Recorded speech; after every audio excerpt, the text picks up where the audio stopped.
নৈমিষারণ্যে বিদগ্ধ জন, প্রজ্ঞাবান ব্যক্তিত্ব ঋষিকুল সম, সকলের চরণে জানাই আমার সশ্রদ্ধ প্রণাম। তা আজকের যে গান, কবি গান শুনবার মানুষে আপনারা এখানে উপস্থিত হয়েছে, এই গানের কিন্তু একটা মূল বিষয় আছে। আপনারা অনেকেই জানেন যে গৌতম সরকার বাংলাদেশে একজন প্রফেশনাল সরকার, এটা ঠিক, কিন্তু আজকে আমি গান শুনতে এসেছি, গাইতে আসি নাই। তাই বলে ভাববেন না যে একেবারে না গাইয়ে যাবো, তা না।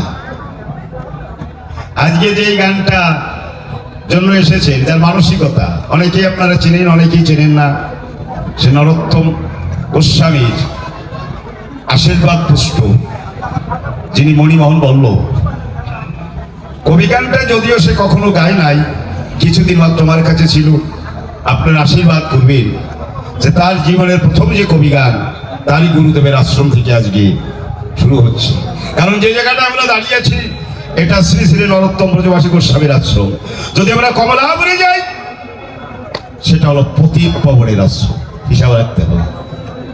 তাহলে তিনি এখানে প্রতিষ্ঠা করেছেন, আর বর্তমানে যিনি এখানে সেবাইতে দায়িত্বে আছেন, তার কাছে আমার প্রার্থনা তিনিও যেন মণিমোহনকে আশীর্বাদ করেন, যে মানসিকতা নিয়ে সে আজকে কবি গান করবার মানুষ এসেছেন, সে যেন দীর্ঘজীবন লাভ করে বাংলার বুকে এই কবি কাব্যের বেচা কেনা করে যেতে পারে, এইটুকুই তার কাছে প্রার্থনা।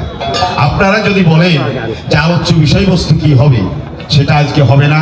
যদি আমি পুনরায় কোনোদিন আসি, সেই দিন আপনারা বলবেন, এতে আমার কোনো আপত্তি নেই। আজকে ওরা যা পারবে আনন্দ ফুর্তি করে ওরা গাইবে। শুধু সরকার আর একজন না, আর একজন আছে, সেও ভালো সরকার, বরিশাল থেকে এসেছে। আপনারা নীরব থাকবেন।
তোমার কাছে যখন যখন থাকি, গুরু হৃদয় ভরে তোমায় দেখি, তখন তো ভালো লাগে আমারে।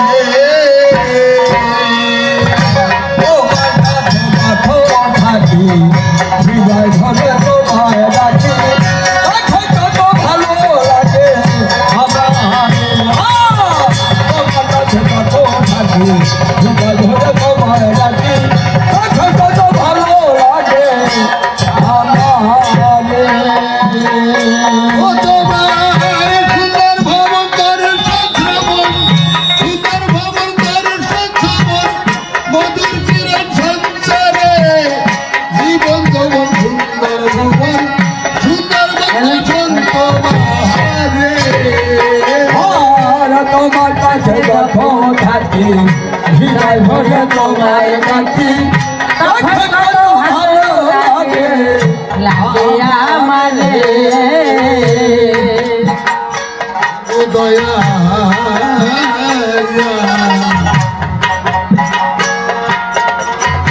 তোমায় ছেড়ে আমি তখন দূরে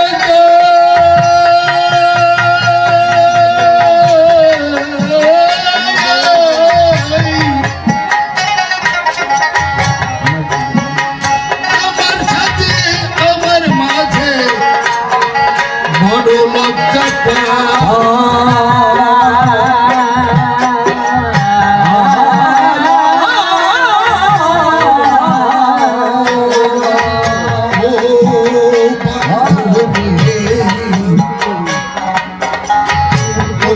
ছেড়ে এখন দূরে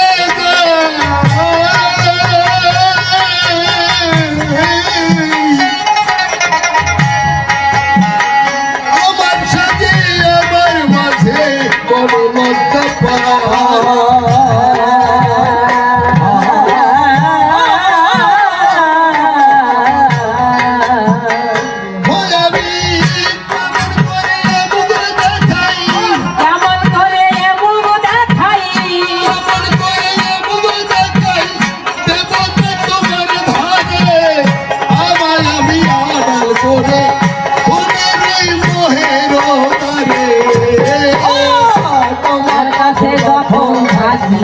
হৃদয় ভরে তোমায় দেখি তখন কত ভালো লাগে লাগে আমারে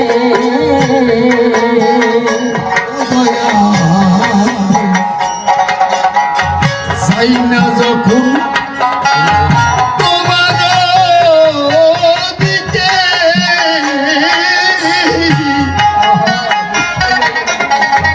বিশ্বভুবনে বিমুখ হয়ে আমার মুখ দেখে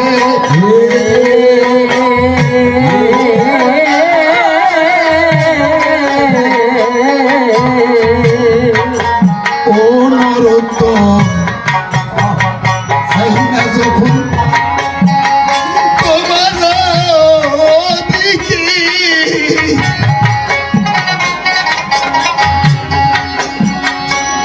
বিশ্বভুবন বিমুখ তখন আমার মুখ দেখে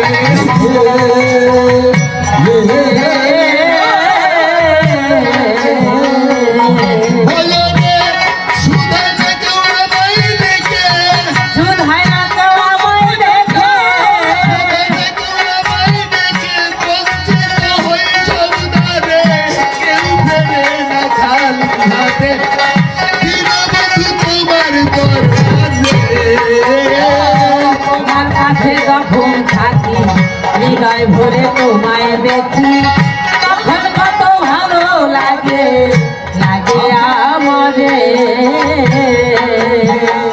ভক্তগণ আজকে যে আশ্রমের আঙ্গিনায় এই কবি গান গাইতে এসেছি সত্যি কথা বলা ভালো এই কবি গান আজকে আমার জন্ম হল তাই করি ধারণা আমি কিন্তু জীবনে কোনো গ্রন্থ পড়তে পারি না এই গ্রন্থের অর্থ আমি বুঝি না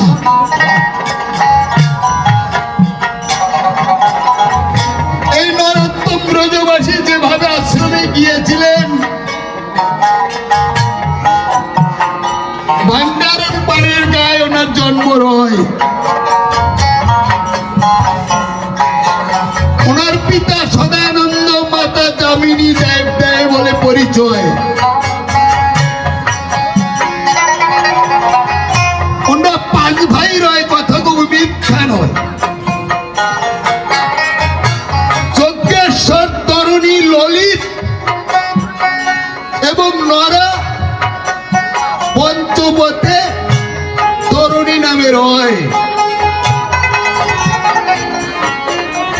একদিন পতিত পাবন গোস্বামী ধীরে ধীরে ময়ূরপঙ্খী নৌকা বেয়ে ওই ভাঙ্গার পাড়ের পশ্চিম পাশে একটি বাবুর খাল রয় ওই বাবুর খাল দিয়ে যখন চলে যেতে চাইল আমার পতিত পাবন গোস্বামী সারিন্দা বাজিয়েছিল সারিন্দার ধ্বনি শুনে আমার নরা যে জন্য এই সত্য পরিচয় উনি কিন্তু বাল্য খেলায় মেতে রয় বাল্য খেলার সাথীরা যখন খেলা করছে শুনে চমচম্পা দিয়ে মৃদঙ্গ খোল কাশি বেজে উঠেছে ওই পানসি নৌকায়।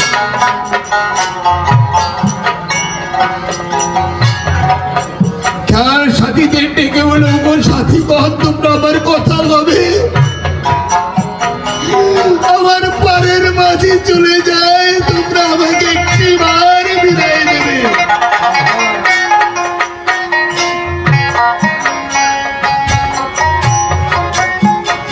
সাথীরা করে বর্ণনা, ওরে নরা সাথী তোরে ছাড়া আমাদের খেলা হয় না।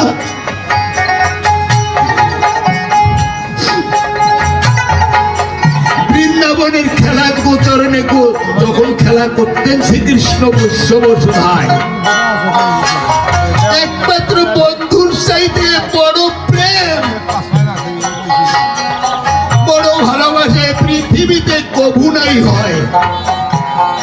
কেননা একমাত্র বন্ধুর সঙ্গেই প্রেম করে, খেলা করে, লীলা করে, ঝগড়া করে যে আনন্দ উপলব্ধি অন্তরে, আমি বলি বর্তমান বিশ্বের যত ভালোবাসা আছে ওই বন্ধুত্বের হয় না কবু ভালোবাসা সমান। এমনি ভাবে যখন বিদায় নেয়, গৃহ পরে চলে যাও, মাগো তুমি কথা লাও, আমার বাড়ির মাঝে চলে যাচ্ছে, তোমরা একবার আমায় বিদায় দাও।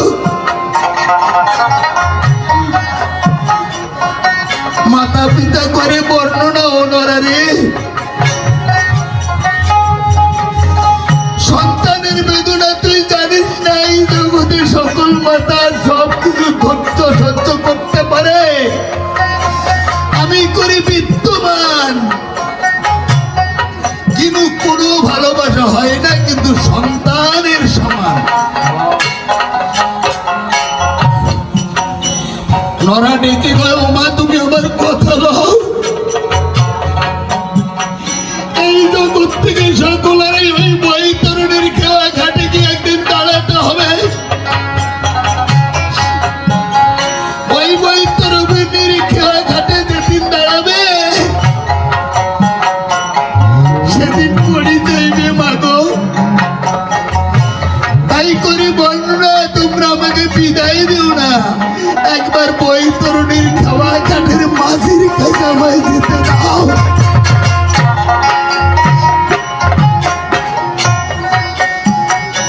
কেননা ওই বৈতরণীর খাওয়া ঘাটে যদি আমাকে পাঠাও মা, তুমি আমার কথা নাও, আমাকে পাঠিয়ে যে পুণ্য হয় সেই পুণ্যের ভাগ তুমি পেয়ে তুমি যাবে বৈতরণীর খাওয়া ঘাটে, একদিন আমার পরম বন্ধু তোমাকে আর করিয়ে নেবে।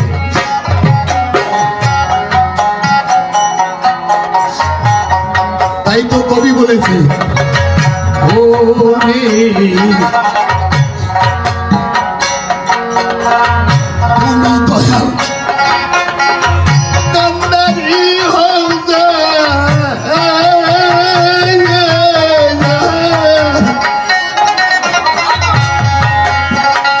গলের কুমির গুণ টানে আর বাগে টানে দাঁড়।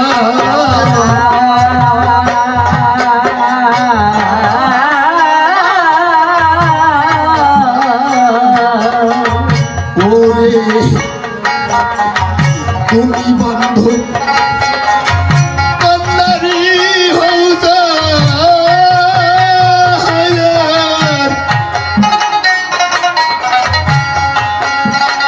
জলের কুমির গুণ টানে আর বাগে টানে দাঁড়।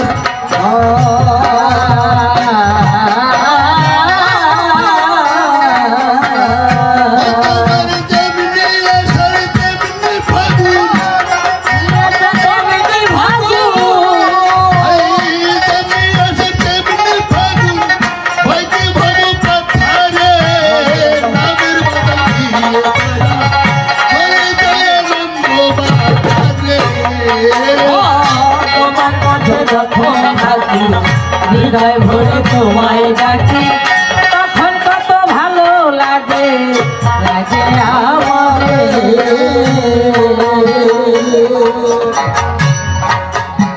ভক্তগণ, ভাবুক কবি বিজয় সরকার গান লিখেছেন। তিনি শুধু লিখেছেন লোকশিক্ষার তরে। আর এই কলিটা শুধু আমারই জন্য, কেননা আমার ইতিপূর্বে যে বক্তা রয়েছে এই সত্য পরিচয় আমার কিন্তু শ্রদ্ধেয় বড় ভাই, বাসস্থান কলাবাড়ি গ্রামের গায়ে, শ্রদ্ধেয়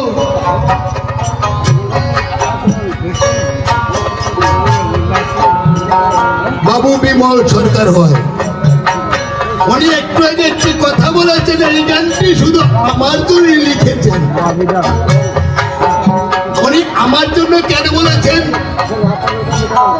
প্রতিটা জীব যদি আমরা মনে করি ওই গানটি আমার জন্য, ওনার কথার থেকে শিক্ষা হব আমরা ধন্য। তাই চিন্তা করি, তাই এই জগতে যত মুনি ঋষি রয় এই সত্য পরিচয় তাহাদের যাহা লেখা রয় সব কিন্তু জীবের মঙ্গলে। তাই বলেছে ও রে পাগল বিজয় বলে ও পরাণ প্রিয়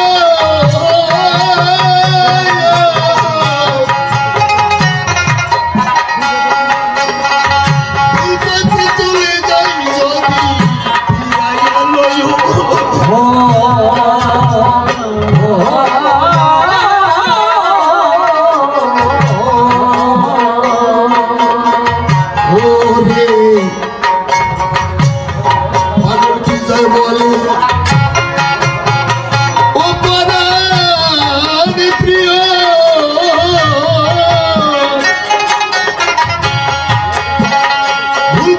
চলে যাই যদি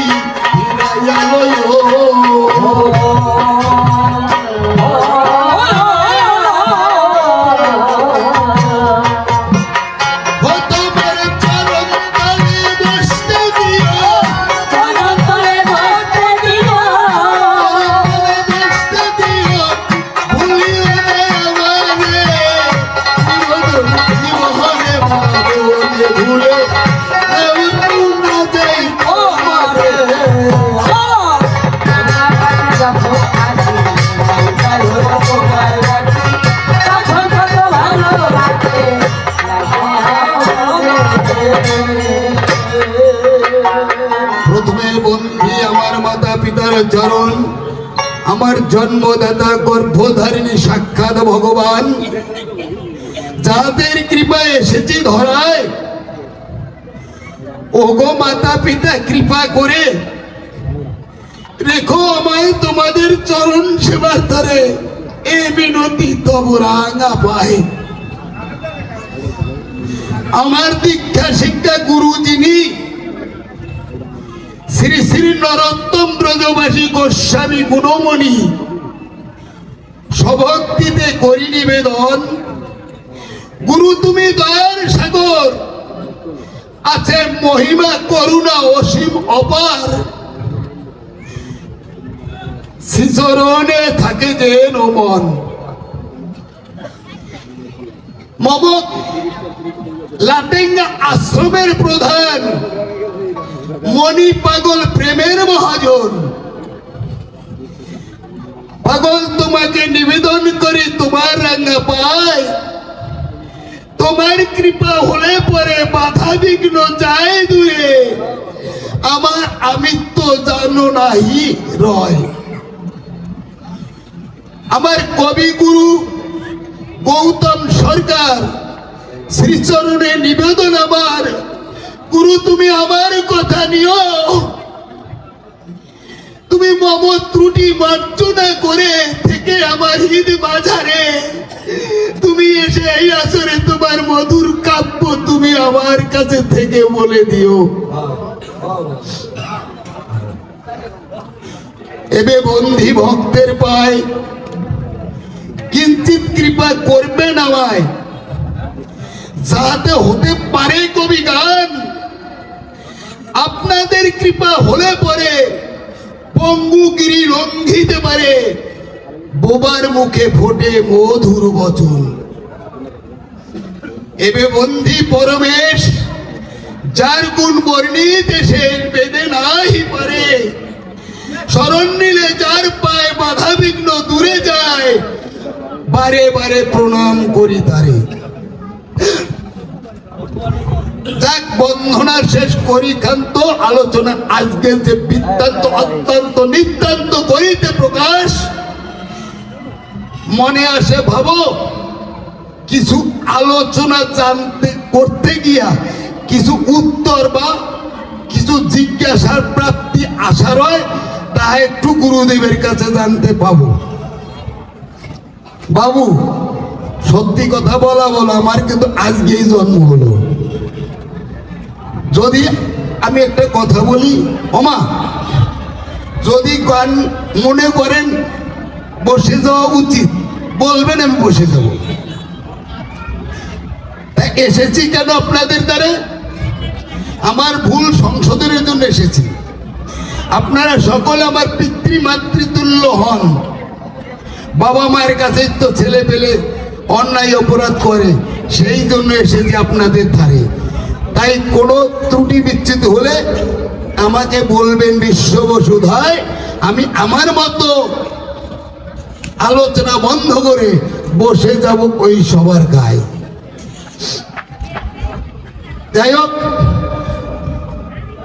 কবি গান করতে হলে দুটি পক্ষ ধরতে হয়, চরাচরে মিথ্যা কবু নয়।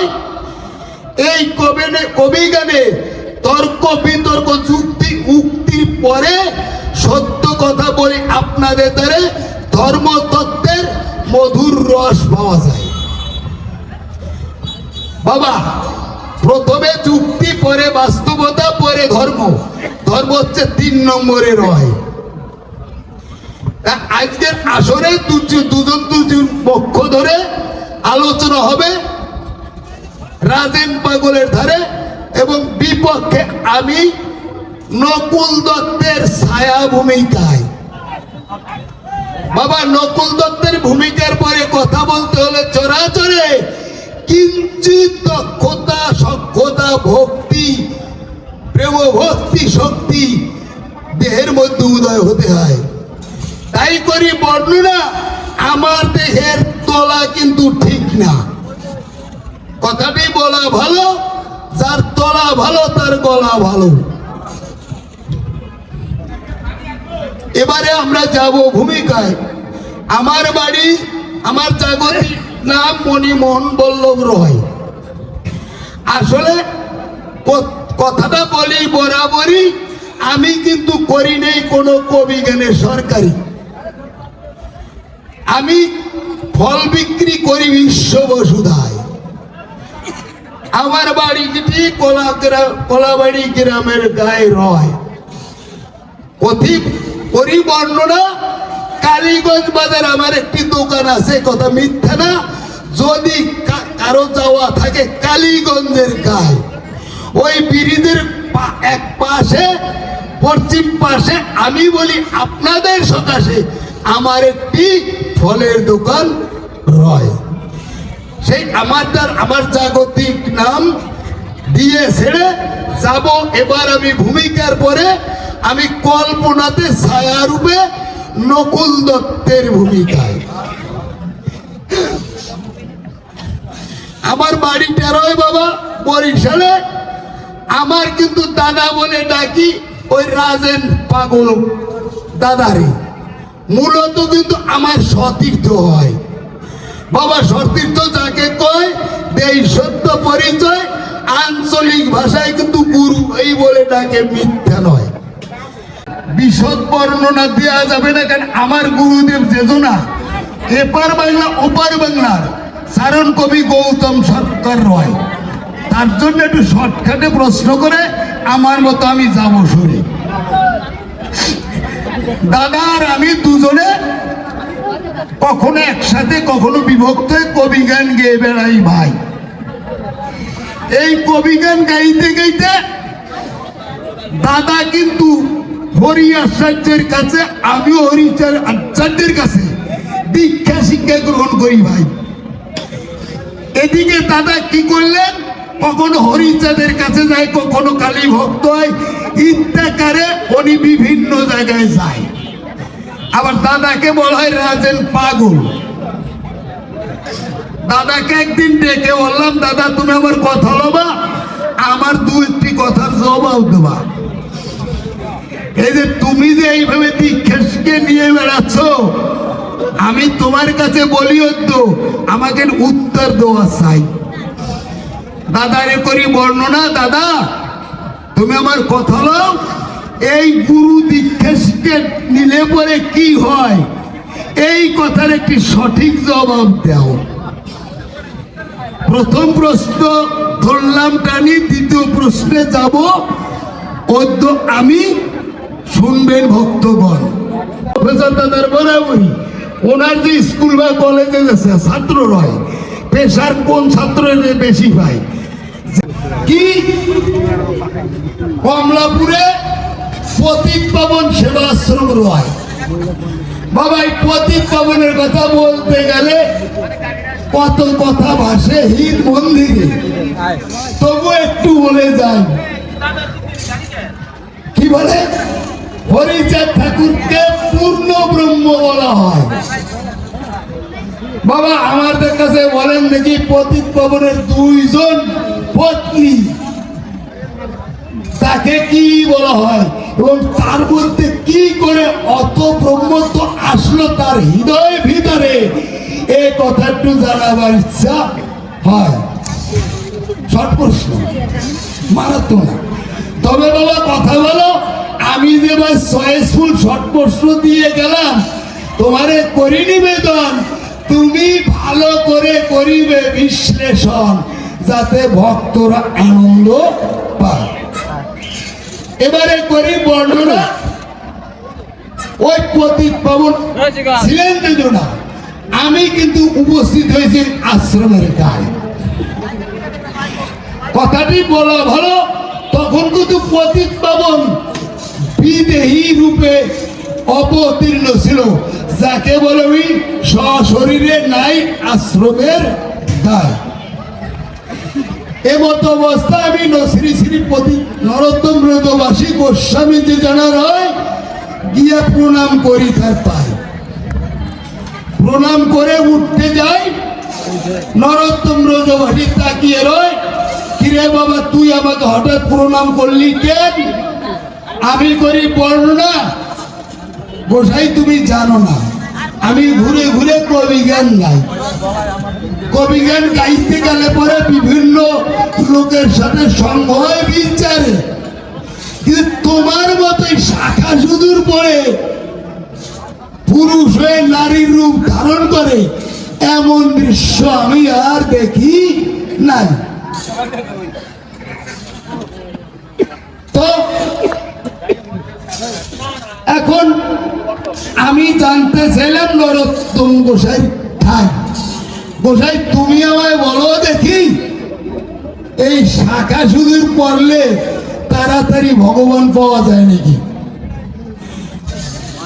গোসাই করে বর্ণনা, এত সহজে উত্তর দেওয়া যাবে না। আমি ওইখানে উত্তর না পেয়ে চলে গেলাম আমার দাদা রাজেন পাগলের ধারে।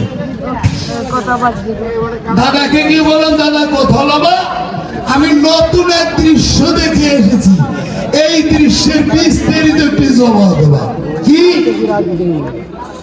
কমলাপুর আশ্রমের গায়ে আমি দেখে এলাম, মিথ্যা নয়, পুরুষ রূপে জন্মগ্রহণ করে চরাচরে বিশ্ব বসুধায় দেখি আমি তাকে এক নজরে, সে আছে শাখা সুদূর পড়ে নারী রূপ সেজে। এর বিষয়বস্তু কি হবে, এই নারী রূপ, পুরুষ যদি নারী রূপ ধরে এবং নারী নারী ভাব করে, এতে কি ভগবান পাওয়া যায় চরাচরে? তুমি আমায় নরোত্তম সম্পর্কে একটু বিস্তারিত আলোচনা করে কবে, এই নিবেদন জানাই তোমার পায়। বাবা একটা কথা বলবো,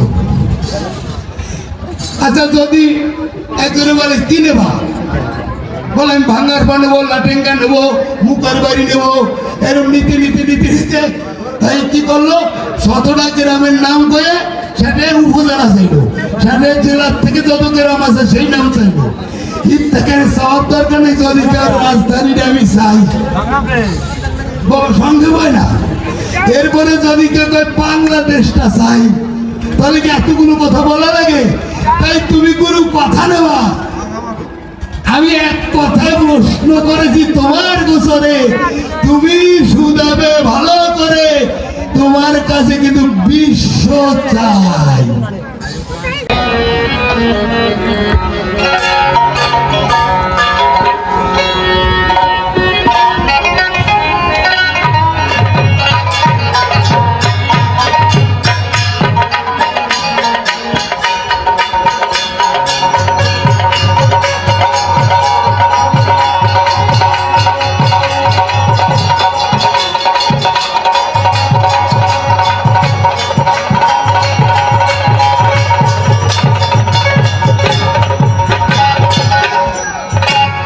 ভক্তজন, স্বরচিত গান, আসলে বিষয়টিকে এই গানখানে কেন গাইতে চেয়েছি, এই গান অন্য সুরে গাওয়ার কায়দা নেই, তাই গাচ্ছি।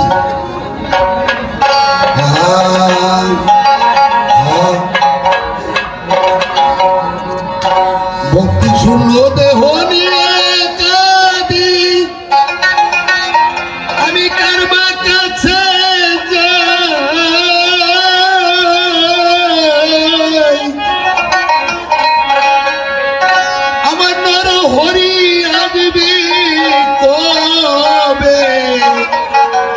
নরোত্তম গোসাই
লেটার শব্দ, এই শব্দ অক্ষরের ভিতরে বুঝে নিতে হয়, কেননা এটা সেন্টেন্স বা বাক্য নয়। এই জন্য গানের বেশিরভাগ মানে থাকে অক্ষর এবং শব্দ।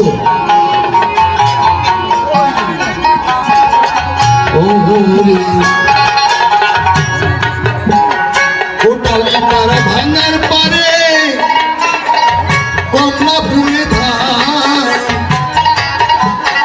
নরা ধমতা রাইতে হরি বিলাই নাম, ও বিলাই কোটালি পাড়া ভাঙার পারে কমলাপুরে ধান, নরা ধমতা রাইতে হরি বিলাই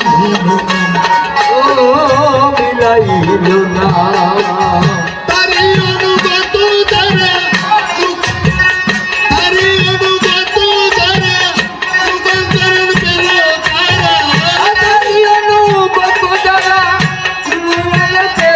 তারা, আমি আদম চরণ ছাড়া, আমি আদম চরণ ছাড়া, আমি আদম চরণ ছাড়া মনে ভক্তি নাই।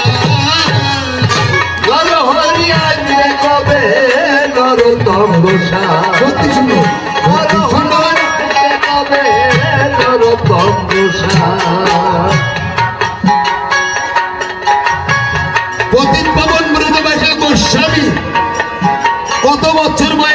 ছিল।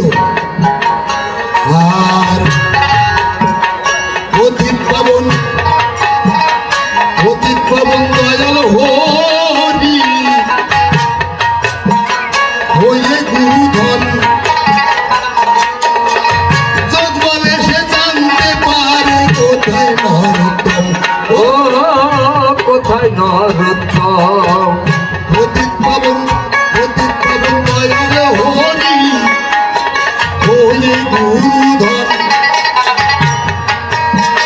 যোগ বলে সে জানতে পারে কোথায় নরোত্তম। ও কোথায় নরোত্তম, সত্য পাঁচ বয়সের কালে নরোত্তমকে নিচ্ছে বলে, বলে গাইতে বলে নরোত্তমরে দিচ্ছে বলে, খাটি শুনে করে নিল, খাটি শুনে তুলে নিও, খাটি শুনে করে নিল মন মতো সাজায়। নরহরি আসবে কবে নরোত্তম গোসাই, নরহরি আসবে কবে নরোত্তম গোসাই। আর নয় ফাল্গুন বাবা আজকের দিনটা, আর নয় ফাল্গুন বুধবার ভাই রে,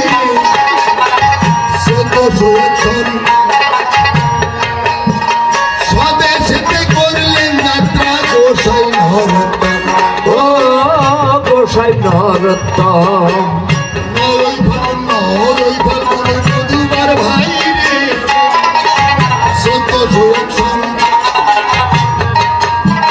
স্বদেশেতে করলেন যাত্রা গোসাই নরোত্তম। ও গোসাই নরোত্তম, প্রতিটি পাবন কান্ডারি হয়ে নরোত্তমকে নিচ্ছে চলে, পতি পাবন কান্ডারি হয়ে নরোত্তমরে নিচ্ছে বলে, প্রতিটি পাবন কান্ডারি হয়ে নরোত্তমকে নিচ্ছে চলে। পাবন কান্ডারি হয়ে নরোত্তমরে নিচ্ছে বলে, ভব খাবে তুলে নিল, ভবন সবাই তুলে দিল, ভব খাবে তুলে নিল গুরু নরহরি। আসবে কবে নরোত্তম গোসাই, আর নরহরি আসবে কবে নরোত্তম গোসাই। আরে গুরুর মতো নাই রে আমার পরাণ পুরাধন, বুকের ব্যথা তারে দিতে পাই বড় বেদন।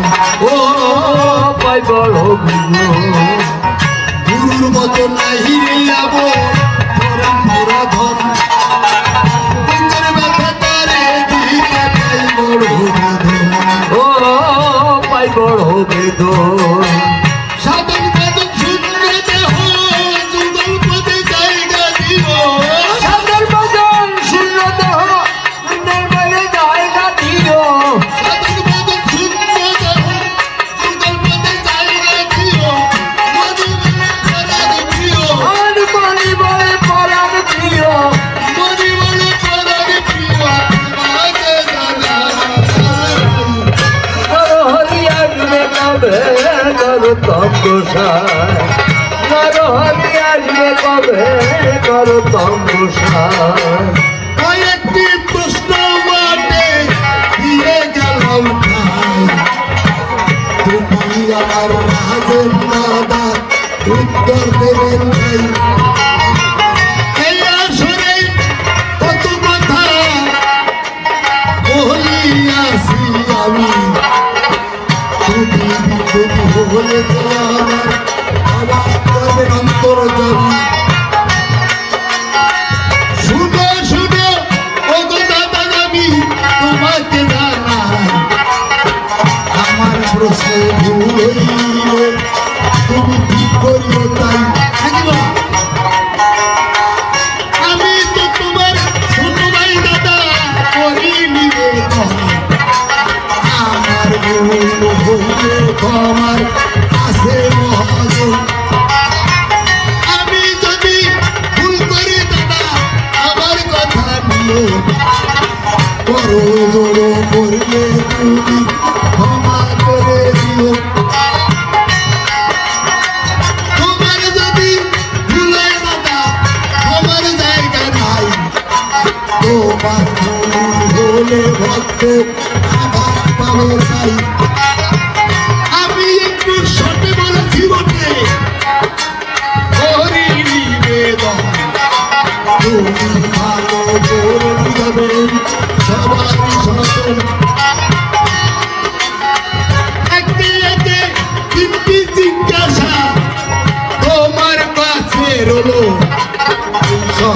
যাবে ভালো করে তুমি এসে বলো এত জায়গায় কেন যাও দাদা কি বা পাবো তুমি এক ভগবান পূজা করো আর ভগবান তুমি এক জায়গাতে গেলে দাদা আর যদি হয় বারে বারে এত দূর কিসের দরকার হয় নরোত্তম ব্রজবাসীকে জানা আকাশিনীর পরে কি ভারত পূর্ণ ব্যাখ্যা বলবে সভা করে আমি এটা আমার বক্তব্য এবার শেষ করিয়া যাব যাবার আগে তোমার চরণে আমি প্রণাম জানাবো এই কথা তো বলে আমি চলে যেত সকলার আমি প্রণাম জানাই আমার কথায় যদি কোনো ভুল ত্রুটি হয় সকলে মিলে ধর্মা করুন এই সমাদায় আমরা ধর্মাতি জাতির আছেন যতজন সকলার চরণে প্রণাম অনুসরণ আছেন যত পিতৃগুলো এই পাশে নয় সকলের চরণে আমি প্রণাম নিবেদন করি হয় এই কথা বলে আমি আমার কাব্য কথা শেষ করি